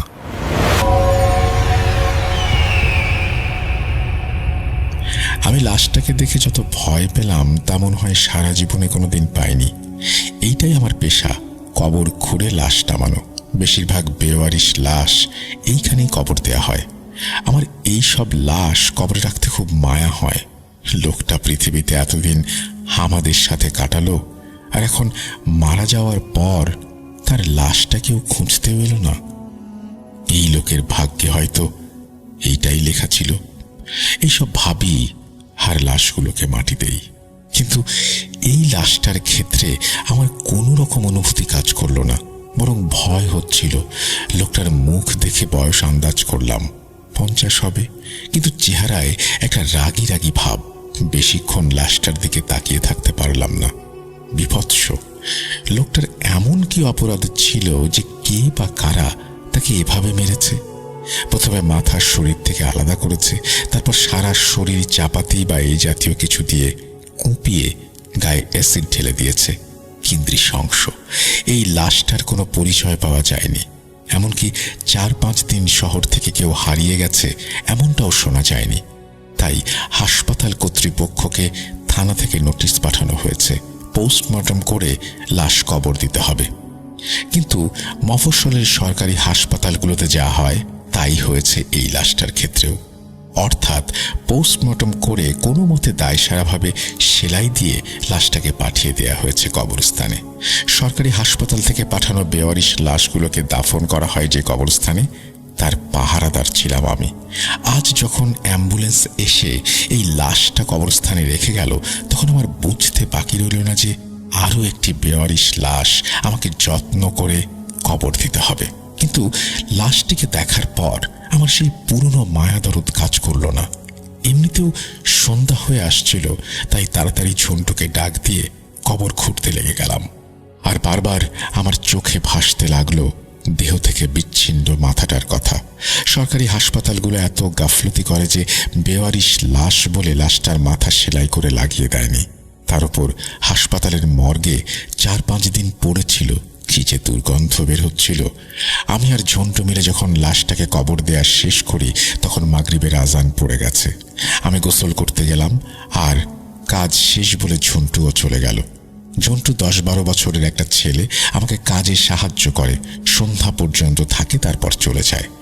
আর তখন কবরস্থানে শুধু আমি একা থাকি। কবরস্থানের যে জায়গাটায় মুর্দার জানাজা পড়ানো হয়, তার সামনে গেট থেকে বের হয়েই পাশে খুপড়ি মতো একচালা ঘরে আমি থাকি। নামমাত্র গেট থেকে বাইরে, বলতে গেলে কবরস্থানের ভেতরেই থাকি। মফস্বলের কবরস্থান বলে কথা, তার উপর আবার বেওয়ারিশ লাশের, তাই বলতে গেলে শহরের এক কোনায়, জনবসতি থেকে একটু দূরে এই জায়গাটি বেছে নেওয়া হয়েছে। একজনের রান্না, তাই প্রতিদিন এশার নামাজ পড়ে রান্না করে খেয়ে শুয়ে পড়ি। মাঝে মাঝে বাইরে এসে কবরস্থানের দিকে তাকাই। আমার মনে হতে থাকে কবরস্থানে পাহারা দেওয়ার কিছু নেই। বড় বড় শহরে তো লাশ চুরি হয়, কিন্তু এই শহরে এমন কিছু ঘটেছে বলে কেউ শোনেনি। তবু আমার চাকরি যখন এইটাই, তাই ঘুমানোর আগে আজও নিয়ম মাফিক খাওয়া দাওয়া সেরে একটা বিড়ি ধরিয়ে এসে তাকাই কবরের দিকে। স্বাভাবিক মতোই চোখ যায় নতুন দেয়া কবরটার দিকে। চোখের ভুল নয়, বরং স্পষ্ট মনে হলো কবরটার মাথার দিকে কি যেন আছে। কাছে গিয়ে দেখলাম মাটি খোঁড়া। ব্যাপার কি, মাত্র 3-4 ঘন্টা আগেই তো আমি আর ঝন্টু মিলে পরিপাটি করে কবর দিলাম। একটু তাড়াহুড়ো করেছিলাম অন্যদিনের তুলনায়, কিন্তু এভাবে রেখে তো যায়নি। স্পষ্ট বোঝা যাচ্ছে কেউ মাটি খোঁড়ার চেষ্টা করেছে এবং কতটুকু খুঁড়েও ফেলেছে। পর মুহূর্তে আমি ভাবলাম হয়তো গেট দিয়ে ঢুকে কোনো কুকুর এই কাজ করেছে। তাই আমি হাত দিয়ে মাটি জায়গা মতো চাপা দিয়ে দিলাম। কিন্তু এইটা আমি একবারও চিন্তা করলাম না যে আমি নিজ হাতে প্রতিদিন গেট লাগিয়ে তালা লাগাই। তারপর কোনো কুকুর কেন, মানুষের পক্ষেও কবরস্থানে ঢোকা সম্ভব নয়। ঘরে ঢুকে দরজা লাগিয়ে নিশ্চিন্ত মনে ঘুমিয়ে পড়লাম। প্রচণ্ড অস্বস্তি নিয়ে ঘুম ভাঙল আমার। এমন হয় না কখনো, এক ঘুমেই রাত শেষ হয়ে যায়। আমার কাছে ঘড়ি না থাকায় বুঝলাম না রাত ঠিক কয়টা বাজে। ঘুম ভাঙলে আমার এই ধরনের অনুভূতি হয় না কখনো, কিন্তু আজ আমার কেন যেন দরজা খুলে বাইরে যেতে ইচ্ছে করছে। দরজা খুলে বাইরে যাবার পর আমার নাকে পচা কটু গন্ধ এসে লাগলো। গন্ধের উৎস খুঁজতে আশেপাশে তাকালাম। পরিষ্কার চাঁদের আলোয় দেখতে পেলাম মুর্দার জানাজা পড়ানো হয় যে জায়গায়, সেখানে সাদা কাপড়ে মোড়া কিছু একটা রয়েছে, সম্ভবত একটা লাশ। আমি সাহসী ছিলাম বলেই বুঝতেই পারছেন কবরে পাহারা দিতাম। ভয় না পেয়ে আমি এগিয়ে গেলাম ভালো করে দেখার জন্য। ঠিক মুর্দার খাটিয়া যেভাবে রেখে জানাজা পড়ানো হয় সেখানে একটা লাশ পড়ে আছে সেভাবেই। এত রাতে কারা লাশ নিয়ে আসলো ভাবতে শুরু করলাম। যদি কেউ এনে থাকে তাহলে আমাকে ডেকে তুলল না কেন? আবার ভাবলাম ভেতরে ঢুকতে হলে গেট দিয়েই ঢুকতে হবে, যার চাবি একমাত্র আমার কাছেই আছে। এবার চারিদিক থেকে ভয়ের অনুভূতি গ্রাস করলো আমাকে। হাঁটার শক্তিও মনে হয় কমিয়ে যাচ্ছে। তবুও বিকারগ্রস্তের মতো এগিয়ে গেলাম লাশটার দিকে। কাপড় খুলে যা দেখলাম তা দেখার জন্য আমি মোটেও প্রস্তুত ছিলাম না। আমার মনে হচ্ছিল আমি অজ্ঞান হয়ে যাব। সেই মুখটা যা দেহ থেকে আলাদা করা হয়েছে এখন আমার সামনে। বিকেলে কবর দেয়া লাশটা এখানে কিভাবে আসবে? অ্যাসিডে পোড়া পচা শরীর থেকে ভুর ভুর করে গন্ধ বের হচ্ছে। আমার মাথায় এসব কিছুই ঢোকে না। আমি শোকে পাথর হবার মতো অতি ভয়ে বিহ্বল এখন। হঠাৎ আমার মনে হলো এখনই বুঝি প্রত্যেকটি লাশ উঠে এসে এভাবে পড়ে থাকবে আমার সামনে, কিন্তু এমন কিছুই ঘটল না। আমার সামনে নিথর হয়ে পড়ে আছে লাশটি। আমার মনে হলো গায়ের শক্তি ফিরে পেলাম। হঠাৎ ভয়ের ব্যাপারটা চলে গেল আমার উপর থেকে। কিভাবে যেন লাশটাকে কবর থেকে উঠিয়ে আমরা চিন্তা না করে ভাবলাম লাশটাকে আবার কবর দিব। এই ভাবা মাত্রই লাশটাকে কাঁধে তুলে নিলাম। জীবনে মনে হয় এত ভারী লাশ আমি কোনোদিন বহন করিনি। ভার সামলাতে বেশ বেগ পেতে হচ্ছিল। 5-6 দিনের পুরনো লাশ। আমরা একটু জোরে ধরতেই লাশটা দুমড়ে মুচড়ে গেল। মনে হলো এখনই বুঝি হাত পা খুঁড়ে পড়বে। মনে হচ্ছিল না লাশটার মাথা শরীর থেকে আলাদা। তাই আমি লাশটা ঘাড়ে নেওয়া মাত্রই মাথাটা থপ করে কাপড়ের ভেতর গিয়ে পড়ল। আর এক হাতে মাথাটাও তুলে নিলাম। চললাম কবরের দিকে লাশটিকে রাখতে। লাশটি কবরে রেখে মাথাটা ঠিক জায়গায় বসানো মাত্রই চোখ কপালে উঠল। বড় বড় হলুদ চোখ দিয়ে লাশটা তাকিয়ে আছে, আর একটা হাত দিয়ে ধরে রেখেছে আমার হাত। এবং এত জোর নেই বা সাধ্যও নেই কারো ছাড়ানোর। আমার গায়ের সব লোম খাড়া হয়ে গেল এবং এত কিছু আর সহ্য করতে না পেরে অজ্ঞান হয়ে গেলাম। যখন জ্ঞান ফিরল তখন দেখলাম সকাল। ঝুন্টু আমার মুখের ওপরে ঝুঁকে আছে। ছোট জিজ্ঞেস করলো কাল রাতে কি হয়েছিল এবং কিভাবে নতুন কবর দেয়া লাশটা মুর্দার জানাজা পড়ানোর জায়গায় গেল। এই কথা শুনে আমার কানে তালা লাগার মতো জোগাড়। আমি নিজে নিজে কাল 2 বারের মতো লাশ কবরে রেখে এসেছিলাম, শুধু মাটি দিতে পারিনি। কেন পারিনি তা আরেকদিন বলবো। শুধু বললাম আমি এখানে কাজ করব না এবং তখনই চলে গেলাম। কবরস্থান কর্তৃপক্ষ এসব বিষয় নিয়ে বেশি ঘাঁটাঘাঁটি না করে লাশটিকে আবার কবর দিয়ে নতুন দারোয়ান নিয়োগের সিদ্ধান্ত নিল। সেদিনকার মতো কাউকে না পেয়ে এলাকার সাহসী 2 যুবক সিদ্ধান্ত নিল কবরস্থান পাহারা দেবে। যতদিন পাহারা দিতে হয় দেবে। তাছাড়া তাদের মনে ছিল ওই পাহারাদার মানে আমি কেন চলে গেলাম তার রহস্যটা জানবে। সেদিন শুক্লপক্ষের রাত। কবরস্থানে উকি দিতে দিতে আমি দেখতে পেলাম কবর দেয়া লাশটি একটা হাত বের করে অতি কষ্টে হাতড়ে কবরের মাটি সরিয়ে যেন উঠে দাঁড়ালো। তারপর ধীরে অতি ধীরে এগিয়ে এলো মুর্দার জানাজা পড়ানোর জায়গায়। চুপচাপ সেখানে শুয়ে পড়ল। এটা দেখার পর ওইখানে আর থাকতে পারিনি। দৌড়ে চলে গেলাম নিজ বাড়িতে। পরে সবকিছু ঠিক হয়ে গেল। তারপরে আমি আর তেমন কোনো খবর পাইনি।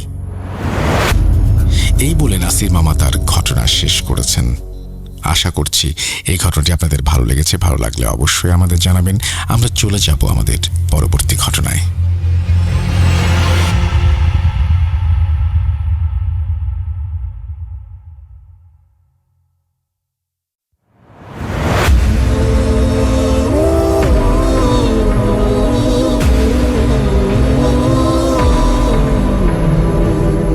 Bhoot.com presents Achinpur Haunted by Airtel.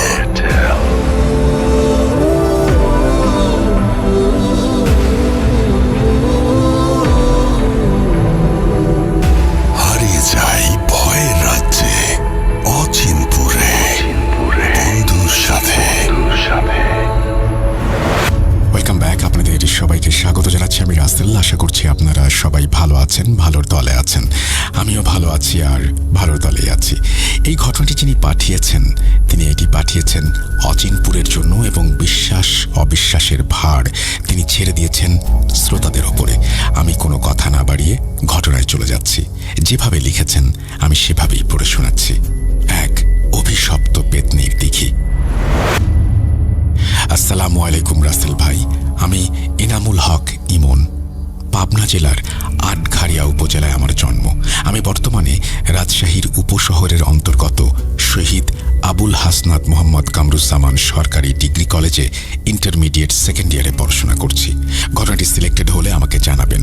ঘটনা লেখার মাঝে অনাকাঙ্ক্ষিত ভুল ত্রুটি থাকলে ক্ষমা সুন্দর দৃষ্টিতে দেখবেন। বেশি কথা না বলে আমি ঘটনায় চলে যাচ্ছি। তবে আরেকটা কথা বলে রাখি, ঘটনায় ব্যবহৃত সকল নাম ও স্থানের নাম ছদ্ম। অনেকদিন হলো আমার বন্ধু মুহিবের সাথে দেখা হয় না, তো এবার গ্রামে গিয়ে তার সাথে দেখা হলো। দুজন মিলে বেশ বসে আড্ডা দিচ্ছিলাম একটা চায়ের দোকানে। দুজনের হাতেই চায়ের কাপ, চা নিয়েছিলাম, গল্প করছিলাম। তো গল্পে গল্পে আমি বলি যে আমার ভূতের গল্প খুবই ভালো লাগে। তখন মুহিম বলে, আমার কাছে অবশ্য আছে, কারণ আমার দাদা একজন কবিরাজ ছিলেন। তিনি আমাকে অনেক ঘটনাই বলতেন। তুই চাইলে আমি তোকে শোনাতে পারি একটা। আমার দাদাকে তুই চিনিস। আমার দাদা বরাবরই কবিরাজের কাজ করতে আসতো। সকলে তাকে কবিরাজ আনোয়ার সাহেব বলেই চিনত। একদিন আমি আমার দাদার সাথে বসেছিলাম এবং গ্রামের দিকে লোডশেডিং চলছিল। তখন আমি দাদুকে বললাম একটা ভূতের গল্প শোনাতে। তখন দাদু আমাকে যেভাবে বলেছিলেন আমি সেভাবেই বলছি।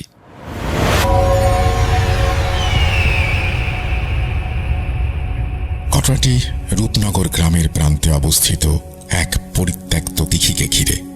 নাম তার পেতনি দিঘি। প্রায় 100 বর্ষ ধরে এই দিঘি ছিল গ্রামবাসীদের আতঙ্কের মূল কারণ। প্রচলিত ছিল বহু বছর আগে গ্রামের জমিদার বাড়ির এক অভাগা বধূকে তার স্বামীর চরম বিশ্বাসঘাতকতার পর এই দিঘিতে আত্মহত্যা করতে বাধ্য করে। তার অতৃপ্ত আত্মা আজও সেখানে ঘুরে বেড়ায়। দিঘির কালো জল সবসময় স্থির থাকত, যাতে সামান্যতম বাতাস ঢেউ তুলতে পারত না। ভরা অমাবস্যার রাতে দিঘির পাড় থেকে ভেসে আসতো এক হিম শীতল কান্নার আওয়াজ। আর মাঝে মাঝে দেখা যেত কালো পাড়ের সাদা শাড়ি পরা এক আবছা অবয়ব।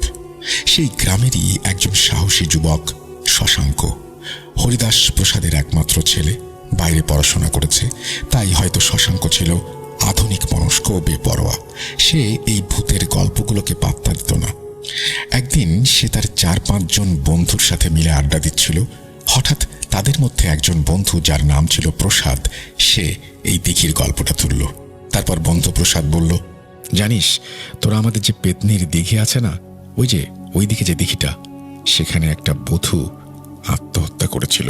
ওই দিঘিটা নাকি আবার খুবই উৎপাত শুরু করেছে। ভয়ানক সব আওয়াজ শোনা যায়। এই কথা শুনে শশাঙ্ক হাসিতে ফেটে পড়ল। হাসতে হাসতে সে বলল, কি যে বলিস তোরা আজকালকার যুগে এসে এগুলো কেউ বিশ্বাস করে এখন?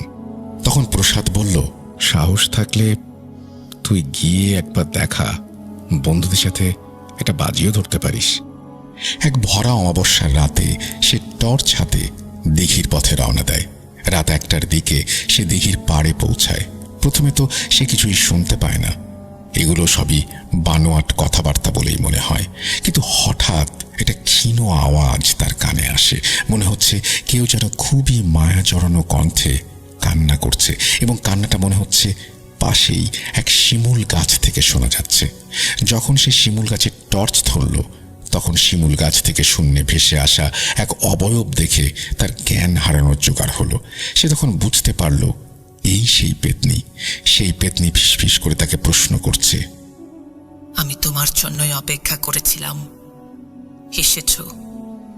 এবং এরপর ধপ করে এসে তার ঘাড়ের উপরে পড়ে এবং নখ দিয়ে আঁচড় কাটে। শশাঙ্ক যেন চাইছিল খুব করে অজ্ঞান হয়ে যায়, কিন্তু তবুও সে কেন যেন অজ্ঞান হতে পারছিল না। তার মনে হচ্ছিল এই বুঝি প্রাণটা তার দেহ ছেড়ে পালাবে। পেতনিটা তাকে আষ্টে পৃষ্ঠে জড়িয়ে ধরেছিল বলে মনে হচ্ছিল। সে খুব করে চাচ্ছিল দৌড়ে বাড়ি পালিয়ে যায়, কিন্তু এক পাও নড়তে পারছিল না। হঠাৎ ফজরের আজান ভেসে আসলো এবং তখনই বুঝতে পারল যে সময় হয়ে গেছে, ভোর হয়ে গেছে। যাই হোক, আজান দেওয়ার সাথে সাথেই সে অবয়বটি হাওয়ায় মিলিয়ে যায় এবং শশাঙ্ক নিজেকে আর ধরে রাখতে পারল না। দৌড়ে বাড়িতে চলে এলো এবং বাড়ির উঠোনে এসে সে চিৎকার দিয়ে অজ্ঞান হয়ে গেল। তারপরে তার আর কিছু মনে নেই। পরদিন সকালে যখন তাকে জিজ্ঞেস করা হয় কি হয়েছিল তার সাথে, তখন সে এই ঘটনাগুলো খুলে বলে। তখন তার মা তাকে বলে, আমরা সকালে ঘুমাচ্ছিলাম, হঠাৎ আমার মনে হলো তুই যেন জোরে চিৎকার দিয়ে আমাকে ডাকলি। তড়িঘড়ি করে বাইরে গিয়ে উঠোনে গিয়ে দেখি তুই অজ্ঞান হয়ে পড়ে আছিস। তারপর এই দৃশ্য দেখে আমি সকলকে জোরে জোরে ডাকি, সবাই মিলে ধরাধরি করে তোকে বিছানায় শুইয়ে দেই। আজ 3 দিন পর তোর জ্ঞান ফিরল। শশাঙ্ক যেন কিছুই বুঝতে পারছিল না কিভাবে 3 দিন পেরিয়ে গেল। তার শুধু এইটুকুই মনে পড়ছিল যে সে স্বপ্নে দেখেছিল একজন মহিলা তাকে বলছে, আমি তোকে এত সহজে ছেড়ে দেব না। আর কিছু মনে নেই তার। যাই হোক, পরবর্তীতে শোনা যায় সে অনেক দিন অসুস্থ ছিল এবং অসুস্থ থেকে ভুগে ভুগে পরবর্তীতে সে মারা যায়। শশাঙ্কের মৃত্যুর পর গ্রাম জুড়ে নতুন করে আতঙ্ক শুরু হলো। তখন গ্রামের গণ্যমান্য প্রবীণ ব্যক্তি কাশেম শেখ পরামর্শ দিলেন, এই যন্ত্রণা এত সহজে আমাদের ছেড়ে যাবে না। মনে হচ্ছে এর একটা বিহিত করা দরকার। এমন কাউকে দরকার যিনি শুধু শক্তি দিয়ে নয়, ঈমান এবং মমতা দিয়ে অতৃপ্ত আত্মাকে শান্তি দিতে পারেন, আমাদেরকে এর হাত থেকে রেহাই দিতে পারেন। কাশেম শেখের কথা মতো বহু দূর থেকে নিয়ে আসা হলো এক শ্রদ্ধেয় কবিরাজকে। তার নাম আনোয়ার উদ্দিন, যিনি শুধু ঝাড়ফুঁক বা চিকিৎসা করতেন না, তিনি গভীর তাত্ত্বিক জ্ঞান ও সহানুভূতির জন্য পরিচিত ছিলেন। তিনি আজ পর্যন্ত কোনো চিকিৎসায় ব্যর্থ হননি। হ্যাঁ, আমি ছিলাম সেই কবিরাজ আনোয়ার উদ্দিন। কাশেম শেখ কবিরাজকে অর্থাৎ আমাকে বলল, কবিরাজ সাহেব, আমাদের এই গ্রামের দিঘিটা আমাদের বিরাট এক ভয়ের কারণ। জানি না কখনকার প্রাণ যায়। এর আগে অনেকের প্রাণ গিয়েওছে। গত অমাবস্যায় শশাঙ্ক নামে ছেলেটির প্রাণ যায় যায় অবস্থা হয়েছিল। কোনো রকমে সে বাড়িতে এসে পৌঁছেছে, কিন্তু এরপর আমি বললাম, ব্যাপারটা আমি বুঝতে পেরেছি। আমি আগামী অমাবস্যা রাতে যা করার করব। এর মাঝখানে আমি খোঁজ খবর নিয়ে রাখছি আসলে কি হচ্ছে এখানে। আমি কিছুক্ষণ দিঘির পরিবেশ দেখে কিছু সময় নীরব রইলাম। তারপর তাদেরকে বললাম, এই আত্মা শান্তির জন্য ছটফট করছে, তাকে জোর করে তাড়ানো যাবে না, তাকে মুক্তির পথ দেখাতে হবে। পরের অমাবস্যার রাতে আমি দিঘির পাড়ে গেলাম। সঙ্গে নিলাম শুধু একটি জায়নামাজ, আর হাতে ছিল পবিত্র কোরআন শরীফ। আমি ভয় বা তান্ত্রিকতার আশ্রয় না নিয়ে শান্তভাবে জায়নামাজে বসে আল্লাহর কাছে দোয়া করতে শুরু করলাম। যখন সেই তীব্র কান্নার শব্দ ভেসে এলো, তখন আমি দোয়া থামিয়ে শান্ত কণ্ঠে তাকে উদ্দেশ্য করে বললাম, জননী, আপনার স্বামী আপনার প্রতি যে জঘন্য প্রতারণা করেছিল তা আমাকে জানানো হয়েছে। এখানে একটা কথা জানিয়ে রাখি, আমি আমার কিছু শক্তিশালী জিনদের মাধ্যমে এই ঘটনাগুলো জানতে পেরেছিলাম। আমি আবার বললাম, সে ভালোবাসার মিথ্যে আশ্বাস দিয়ে আপনার বাপের বাড়ির সব ধন সম্পদ নিজের নামে করে নেয়। সে আপনাকে এই নির্জন জায়গায় ফেলে যায় এবং এক অন্য ধনী নারীকে বিয়ে করে। আপনার কাছে আর কোনো পথ খোলা না থাকায় আপনি এই দিঘিতে এসে আত্মহত্যা করেন। এই প্রতারণা আপনার জীবন কেড়ে নিয়েছে। একটা তীব্র আর্তনাদ শুনতে পাই এবং একটা অবয়ব আমার সামনে আসে। যন্ত্রণায় সে যেন কাঁপছিল। আমি মাথা না ঝুঁকিয়ে চোখে মমতা এনে বললাম, আপনার স্বামী বহু বছর আগে মারা গেছে। সে সে তার কৃতকর্মের ফল ভোগ করছে।